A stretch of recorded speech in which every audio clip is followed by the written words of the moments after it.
See, Leo's saying hello to you. I'm in Connecticut for, I can't remember what, some reason day, somebody's day. We don't want to be partial to any faction or anything. Gratitude Day, grateful for all who have benefactored us in any way, mothers, fathers, siblings, teachers, neighbors, coaches, friends, angels,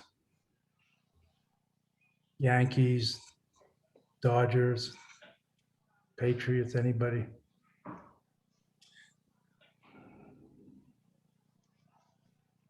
So welcome everybody to our weekly town hall meeting with Lama Surya Das. We're very glad that you're here.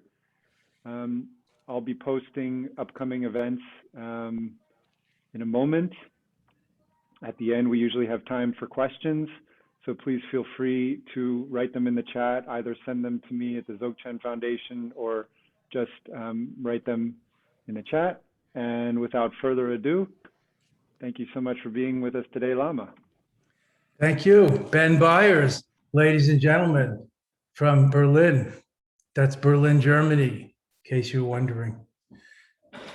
Cosmopolitan Sangha we have here. Nice to see you all, wherever you think you are. Oh, I was going to say Happy Mother's Day, but I don't want to leave out the fathers. Also, you know, during this pandemic, and you know, these are tough times. So there may be some bittersweet memories to think about in family, in parenting, in being children of late parents, and so on.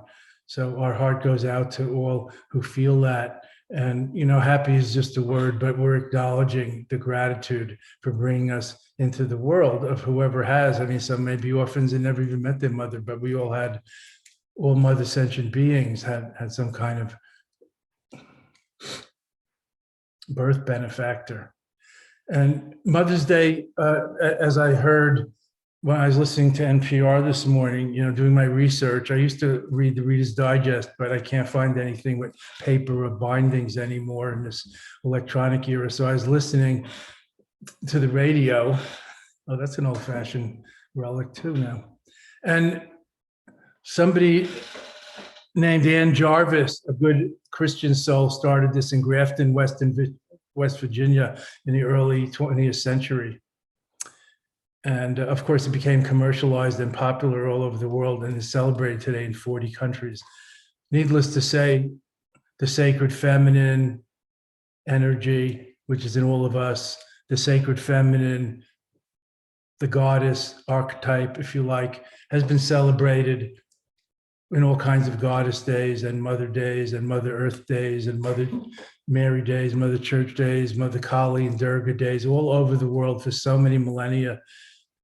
Anyway, we give a shout out to all those who embody and actualize the sacred feminine principle of feminine energy. Not to stereotype it, but to acknowledge it with gratitude.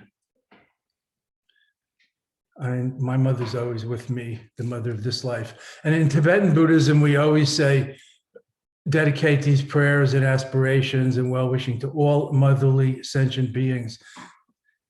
If people have trouble with that concept, then we think like grandmotherly sentient beings. Well, just one and all is a good way to complete your prayers also. But the notion is that all sentient beings have at one time or another, this is the Tibetan idea, have at one time or another been our mothers and fathers and benefactors and siblings and lovers. And if I go on, we have to include friends and enemies and everything. But, you know, through the endless cycles of rebirth, the greater ecology of being. And if you think that life just ends when you breathe your last, I'll just ask you to think again rather than going into that subject, which I've talked about before, and you can certainly ask about. Hey, you can also answer about it. I'm not the answer man. Where do we come from? Why are we here? Where are we going? As it says on Paul Gauguin's great cryptic painting that he did in the South Sea Islands 120 or 30 years ago, which we have here in the Boston Museum. And he wrote on it in French. Where do we come from? Who are we? Why are we here? Where are we going? And that's the name of the great painting. It's come down to us. It's a timeless question beyond our individual fourscore, if we're lucky, years. Mother Earth, we're grateful for. Perhaps it's a good time to think of her and take care of her and rebalance our endangered environment, water and air, and so on, and follow the lead of Greta Thunberg, that teenage dynamo who went to Davos, Switzerland, to the World Business Forum, and she was the first speaker. And she said, I demand, and we demand, that you do something now, world leaders, not in 2025 or 2030. It's already almost too late. This is the sacred feminine energy, kicking some ass, getting it done. An 18-year-old showing us the way. We bless her and all who sail with her. And I think we too could do well to join in that movement. Mother Mary, Mother Tara, Mother Kali. Calcutta is named after Kali, the city of Mother Kali. The mother principle since ancient times, so important. Have I mentioned yet my mother? Of course, I know I have. Somehow she keeps coming in. She has plenty to say, I assure you. Oh, I'm getting a mess. Yeah, I'm just her ventriloquist dummy, she says. She's Jeff Dunham. I'm the puppet. I even have a Dharma mother who I've mentioned. Those of you who've been in our community, our Sangha, our circle, or just my friends know me, probably haven't heard much about her, as I don't talk that, I know this becomes a surprise to you. I don't talk that much about myself and my personal life, my spiritual life, actually.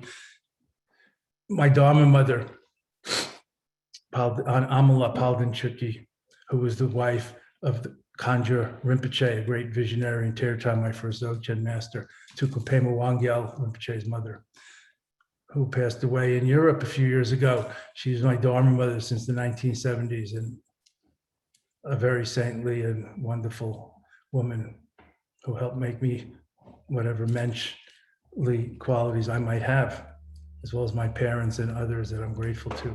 And we all have benefactors of one kind or another. So we do the Mahayana benefactor practice, giving thanks, being grateful. We hear a lot these days about metta, loving kindness, karuna, compassion. We don't hear necessarily about some of the other cardinal virtues or paramitas or boundless Panacean practices of the Bodhisattvas, gratitude, forgiveness, resilience or flexibility, resourcefulness, generosity, and so on. These are so important. Equanimity, one of the four aspects or faces of Buddhist love, four Brahma Viharas, equal to all. So important to cultivate and practice in these divided, divisive days. Equanimity, impartiality, equal to all. Not indifferent or complacent, but equanimous. A spiritual detachment, caring. You're not overly invested in the outcomes. Anyway, I've talked about that before. I'm not going to dwell on that. But indifference and complacence are what we call in Buddhist texts the near enemy of equanimity, and a compassionate detachment or wise detachment, not a cold, uncaring detachment, wise detachment. As I think about my mother and my niece here, whose kids are here, that's why I'm here visiting for Mother's Day, and the joys and travails and efforts of parenting is just something awesome, and I really bow to that. And I have a 40-year-old daughter too, in case you don't know. As I said, I don't talk that much about my own family. She's in Halifax, Diana. Anyway,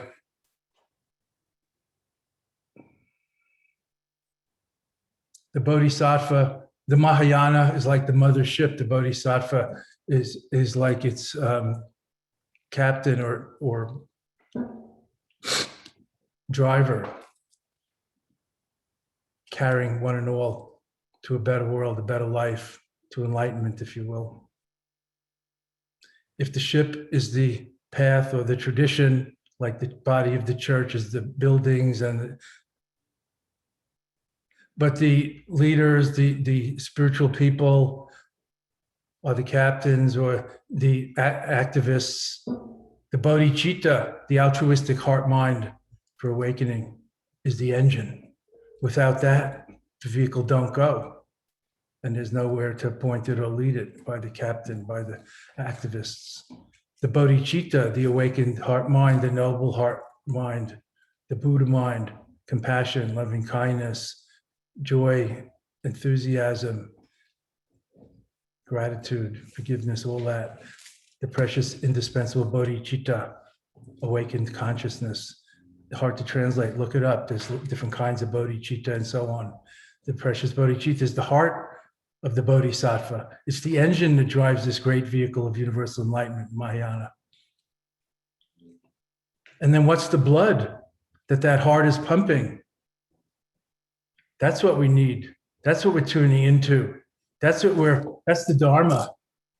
That's the Dharma essence, not just books or intellectual studies, but the animating principle that the bodhicitta is pumping, is spreading, and also being fed by, because it works both ways, mutual reciprocity.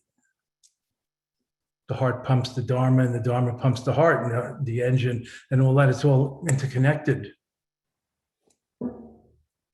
So we're back to the spirit of the thing, not just the letter of the law or the buildings or the membership. That's why we say we're all Buddhas by nature. We only have to awaken to that, who and what we are.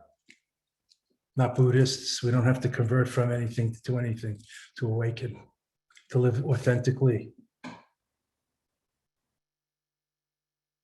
to identify more with our better or best selves, if you want to talk in English, to put that on the front burner and let our other chakras or lower selves be on the back burners where they belong. But still there, not to deny, not to get rid of, nothing to slay. We don't have to slay our ego or anything else, although you may hear that from some pulpits, not mine. This pulpit is a caravan of joy, as Rumi says. Positive Buddhism, positive psychology, emphasizing our assets. Not what asses we can be, admittedly, but our assets, like the 5 so-called perfections. I'm really not here to teach Buddhism today, but it does come up just to talk about or mention some new subject that maybe even people who studied a lot of Dharma might not be that familiar with. The Punsukna, the 5 perfections, it's usually called, I'll call it the 5 assets, to distinguish it from the 6 paramitas or transcendental perfections. The 5 assets, the 5 perfections, the 5 marvelous endowments, that this is the perfect time, the holy now. When would be better? It's now or never, as always. This is the holy now, the sacred moment, the timeless time.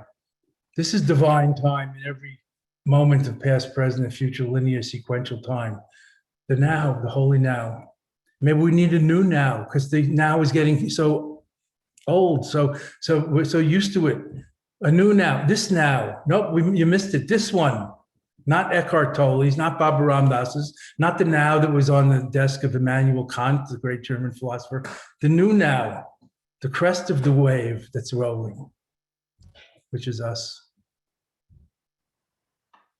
I think they called it the crown of creation in some ancient text, as well as Jefferson Airplane. Wonderful. That song is us. We are the bubbles in the cresting wave of now. So this is the perfect time and the perfect place. I mean, where else could we be? You may live in your head or you live at a certain distance from your body, like Leopold Bloom. But That's just a thought. Where else can you be except now and here? Embodiment. We need an embodied Dharma, not escapism, not spiritual bypassing. We'll get onto that subject another day, spiritual bypassing and denial. Denial, the greatest river running through our country today. So this is the perfect time, the perfect place. This is the perfect message or teaching. Now I'm just translating these 5 invaluable assets, 5 perfections is called. The 5 assets: perfect time, perfect place, perfect teaching, perfect teacher, the Buddha. Everything is the Buddha's body. All sounds of the Buddha's voice. Everything is awakening, is getting our attention. Sounds get our attention. That is the moment of awakening. Everything is an alarm clock ringing for those with ears to see.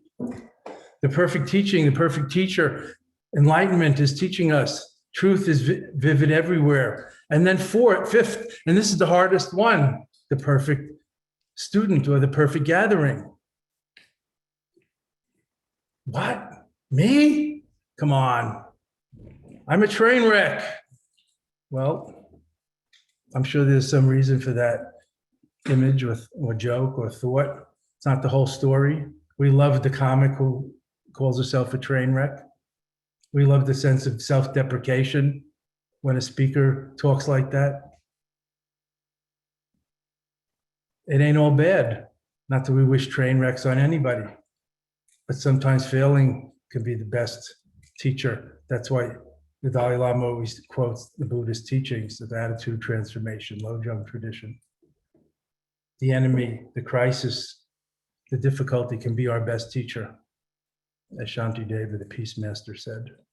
So this is the perfect time, the perfect place, the perfect teaching, the perfect teacher, and I don't mean me, the perfect student or the perfect gathering.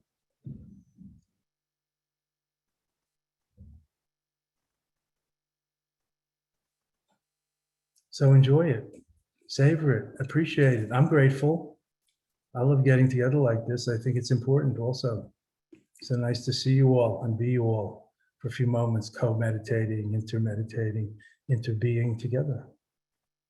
On this beautiful Sunday, Mother's Day, around the world, thinking of the sacred feminine.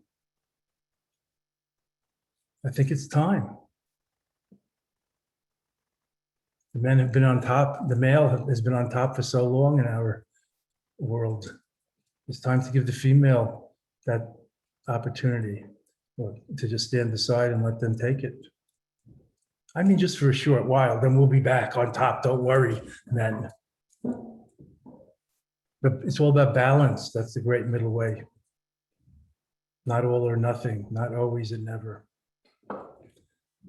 So I was thinking about this today, and somehow, yes, my own mother in this lifetime seems prominent and has plenty to say.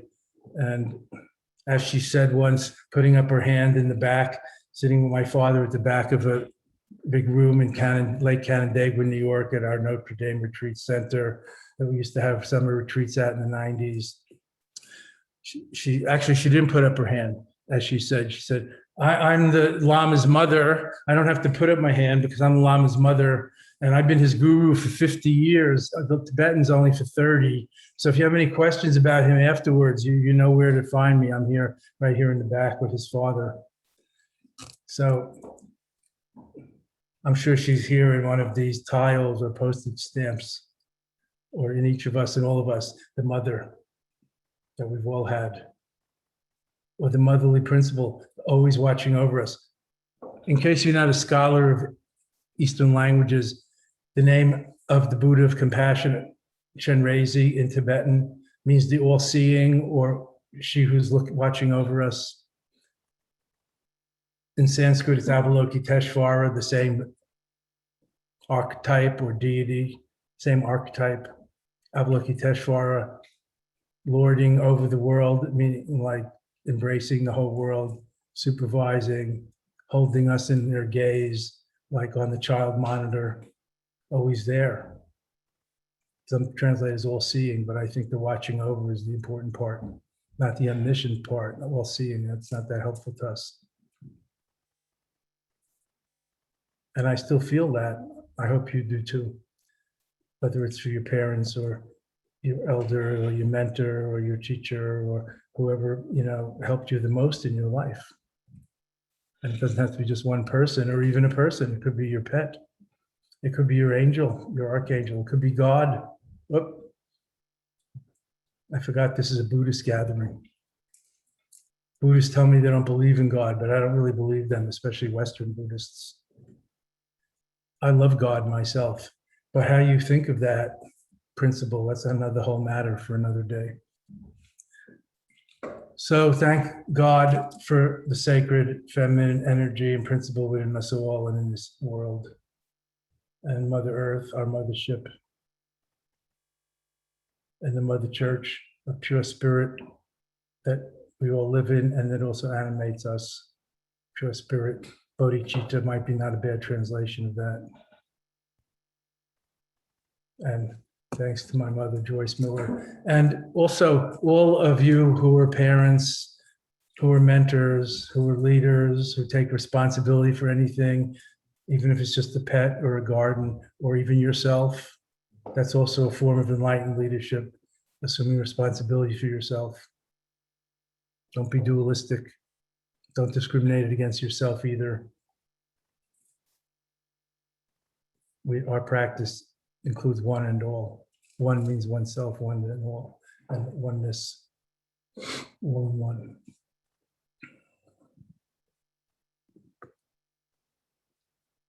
So now let's think about that, contemplate it, just ponder it. Let the thoughts of the gratitude, receptivity, connection, togetherness, belonging, wash over us and through us, and breathing it in and breathing it out and just feeling it all together. And we were just introduced here by Ben and by Menla, our Sangha members, of long devotion and service. We appreciate them also and their parenting and guardianship and shepherding us along.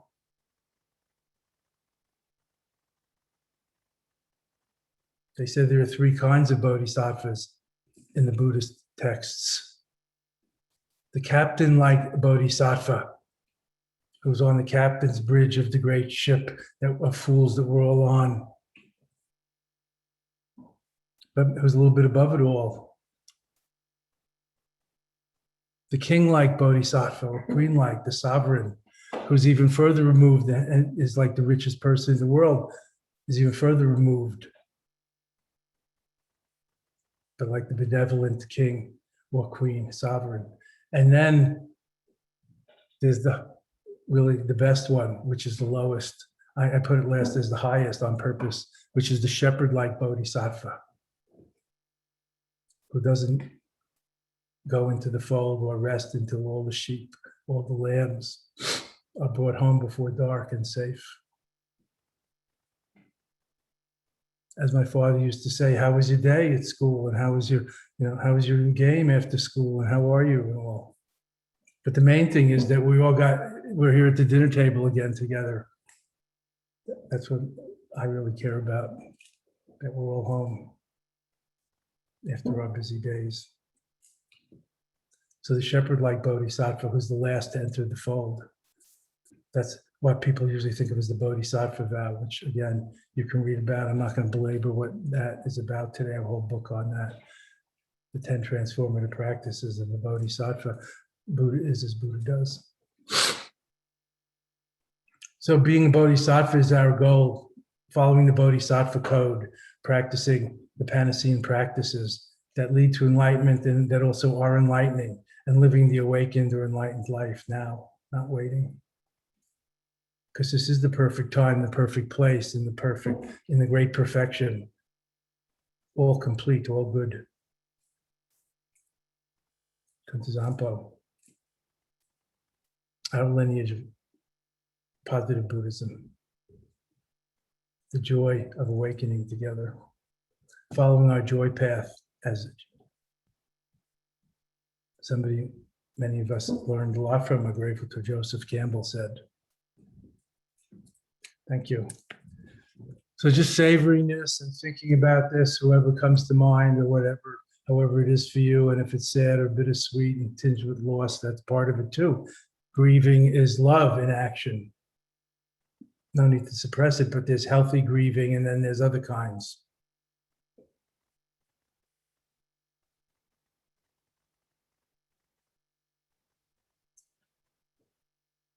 I was just reading something, and one of the great masters, oh yes, it was the late 16th Karmapa, my guru. I was reading a biography, new biography of the Karmapa.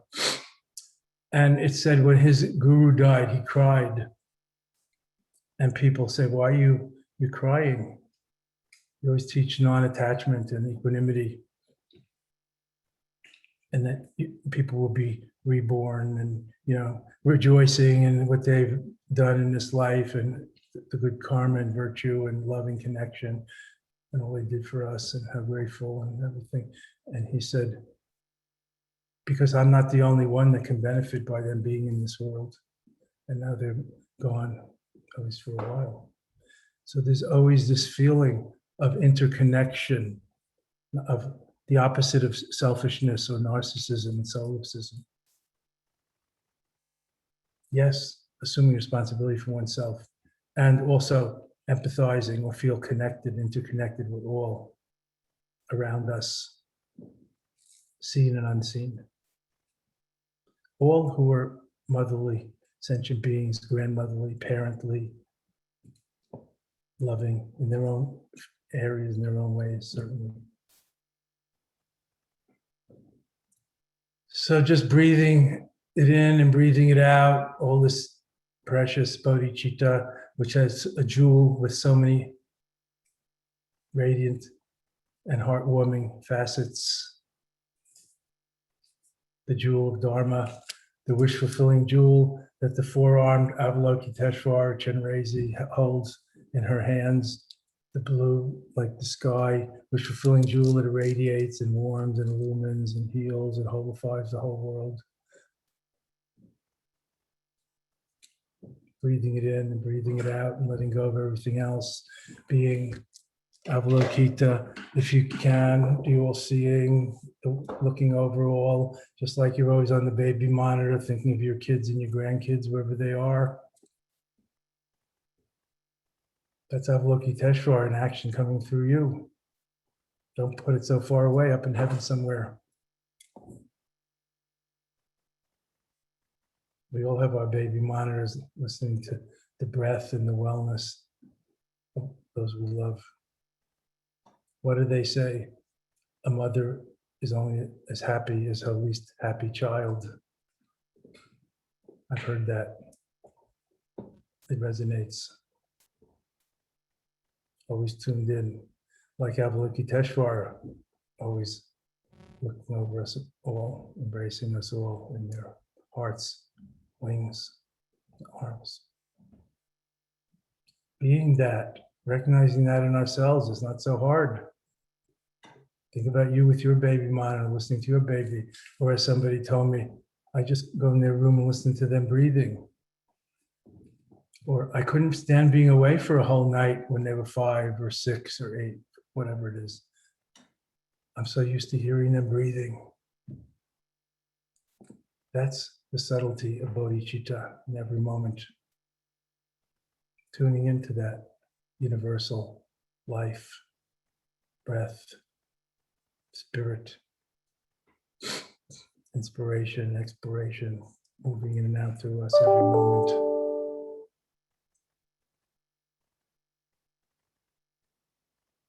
Once I glimpsed the sparkling robe edge or edge of her skirts, and it made me a servant for life. I see it now, not with my eyes, but with my inner sight, mind sight, if you like. Join me in that kind of Buddha vision. It's a good channel to subscribe to. Being that, it's not so far away. You may feel far from it, but it's not apart from us. And just resting in and savoring the natural great completeness of all that perfection and the perfect here and now, and this perfect gathering, Imho. Breathing it in, breathing it out, dissolving barriers and differences, enjoying the natural flow, the natural great completeness, things of just as they is, Imho. Enjoy the joy of heartful meditation.